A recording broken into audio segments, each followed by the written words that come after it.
Hi అండి. ఎలా ఉన్నారు? బాగున్నారా? బాగుండాలని కోరుకుంటున్నాను. యాక్చువల్గా ఈరోజు నేను చెప్పే మాట ఏంటి అంటే, చాలామంది పెళ్ళైన వాళ్ళు ఆడవాళ్ళు అయి ఉండొచ్చు, లేకపోతే ఆడవాళ్ళు పర్టికులర్గా.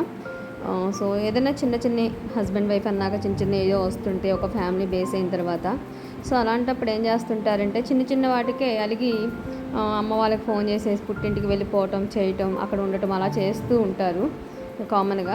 కానీ అది సొల్యూషన్ అయితే కాదు అని నా ఒపీనియన్.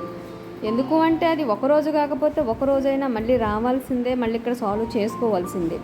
అది అక్కడే ఉండి గడప దాటకుండా అక్కడే ఇంట్లోనే ఉండి సాల్వ్ చేసుకుంటే ఒకరోజు 2 రోజులు కోపతాపాలు పోయిన తర్వాత మూడో రోజు 4గో రోజునైనా సొల్యూషన్ అనేది వస్తుంది, సెట్ అయిపోతారు.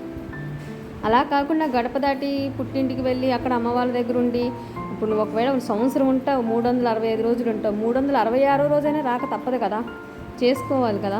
సో ఈలోపు మిస్అండర్స్టాండింగ్స్ అన్నీ కూడా చాలా ఇంత ఉన్నాయి కాస్త అంత అయిపోతాయి అనమాట. సో అవన్నీ కూడా మనం పెంచుకున్న వాళ్ళం అయిపోతాం. ఆ గ్యాప్లో ఇంకా మనుషుల మీద ఇంప్రెషన్ పోతుంది, ఒకరి మీద ఒకరికి.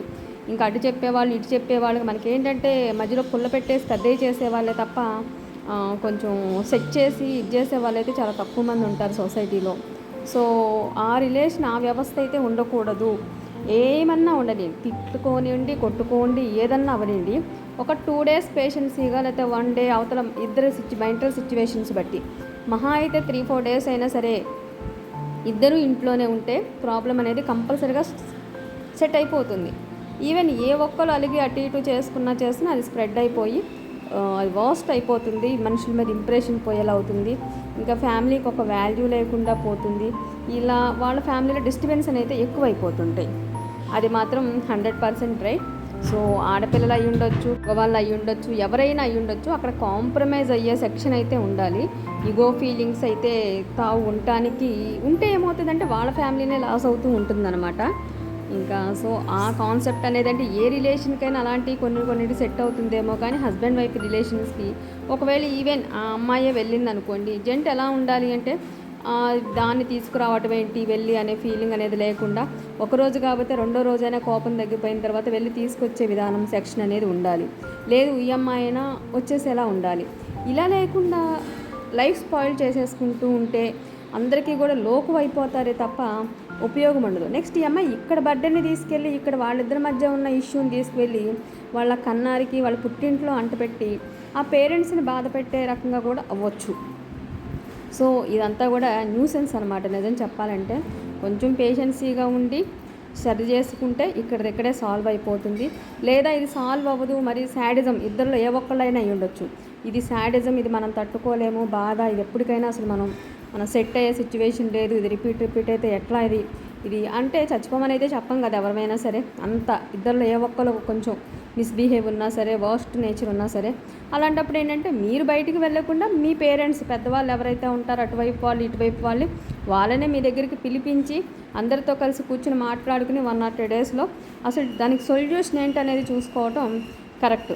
ఇవన్నీ నేను చెప్పేది నేను ఏదో పెద్ద నాకు అన్నీ తెలుసని కాదు, ఇంకోటని కాదు.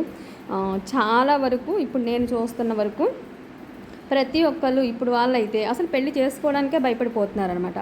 ఎందుకు చేసుకున్న ఉపయోగం ఏంటి? వాళ్ళు పెళ్లి చేసుకుంటాం 6 నెలలకో సంవత్సరానికో ఆ కోర్టుల చుట్టూ డైవర్సుల చుట్టూ తిరిగే వాళ్ళే ఎక్కువ ఉన్నారు. అవసరమా? మాకు అవసరమా? మేము ఇలా ప్రశాంతంగా బతికేస్తామని ఆడవాళ్ళు కానీ మగవాళ్ళు కానీ అసలు 100లో ఉన్నారు ఆ డెసిషన్ తీసుకున్న వాళ్ళు, ఒక్కళ్ళు ఇద్దరు కాదు. అలా సింగిల్గా మిగిలిపోయిన వాళ్ళు ఎంతమందో. ఎందుకంటే భయపడుతున్నారు. ఓకే మనం కరెక్ట్ అయినా వచ్చే పర్సన్ ఎలా ఉంటుందో, లేకపోతే ఎలా ఉంటాడో అనే క్వశ్చన్ మార్క్ ప్రతి ఒక్కరికి కూడా. సో ఇలా ఉంటే కరెక్ట్ కదా, బతికినన్నాళ్ళు బతుకుతాం పోతాం అనే ఆలోచన వాళ్ళకి వస్తుంది అంటే ఎంత మ్యారేజ్ వ్యవస్థ మీద బ్యాడ్ ఇంప్రెషన్ ఉందో మీరు ఒకసారి ఆలోచన. అనదర్ కంట్రీస్ అన్నిటికంటే మన ఇండియన్ కల్చర్లో పెళ్ళికి చాలా పెద్ద గొప్ప విలువ ఉంది. ఈవెన్ ఆ రిలేషన్ ఎలా ఉండాలి అంటే భార్య భర్త ఇద్దరిలో ఎవరో ఒకళ్ళు చనిపోయి ఉండాలి అంతే. చనిపోతేనే ఆ రిలేషన్ బ్రేక్ అవ్వాలి, అంతవరకే. లేకపోతే గొడవల వల్ల చిన్న చిన్న మిస్అండర్స్టాండింగ్స్ వల్ల వేరే వెళ్ళి ఉండటం, డైవర్సులు తీసుకోవటం, ఇవి ఆల్మోస్ట్ చాలా వరకు మరీ మన ప్రాణాలు పోయే సిచ్యువేషన్లో ఉన్నంత మోస్ట్ మనుషులు మనకు టైం బాగా దొరికితే తప్ప అలాంటి డెసిషన్స్ అయితే తీసుకోకూడదు అనేది నా ఒపీనియన్. మరి మీరు ఎంతవరకు నేను చెప్పిన దానికి అగ్రీ అవుతారో నాకు తెలీదు. నేను ఇవన్నీ చెప్తుంది ఏదో మీ అందరికంటే నాకు ఎక్కువ తెలుసని కాదు, ఇంకోటని కాదు. జస్ట్ సొసైటీ చూస్తున్నాం కాబట్టి చాలా వరకు అసలు నేను ఇప్పుడు వినేవాళ్ళందరూ కూడా అబ్బో అవసరమా పెళ్ళి అనే టైప్లో మాట్లాడతాం. నిజంగానే అసలు ఎవరు చూసినా డైవర్స్లకు అప్లై చేయటం, లేకపోతే సైలెంట్గా వాళ్ళ అమ్మ పేరెంట్స్కి కలిపి ఉండిపోవటం, ఇవే ఎక్కువ చూస్తున్నాం. నిజంగానే చెప్తున్నాను. అసలు ఎవరు కూడా అసలు మ్యారేజ్ చేసుకోవడానికి ఇష్టపడట్లేదు అంటే అసలు సిచ్యువేషన్స్ ఎంత వర్స్ట్గా తయారైపోయినాయో ఒక్కసారి ఆలోచించండి. మ్యారేజ్కి అయితే ఒక విలువ ఉండేలాగైతే బిహేవ్ చేద్దాం. పెళ్ళి చేసుకోకపోయినా పర్లేదు, చేసుకున్న వాళ్ళు మాత్రం చిన్న చిన్న వాటికి గిల్లి కజ్జాలు పెట్టుకుని విడిపోకండి. ఎవరు కూడా భార్య అవ్వచ్చు, భర్త అవ్వచ్చు, కొంత కాంప్రమైజ్ మీ ఇద్దరి విషయంలో మీరు అవ్వండి. అంతవరకు అయ్యి హ్యాపీగా మీ లైఫ్ అయితే మీరు లీడ్ చేసుకోండి. ఎవరైనా అయ్యి ఉండొచ్చు.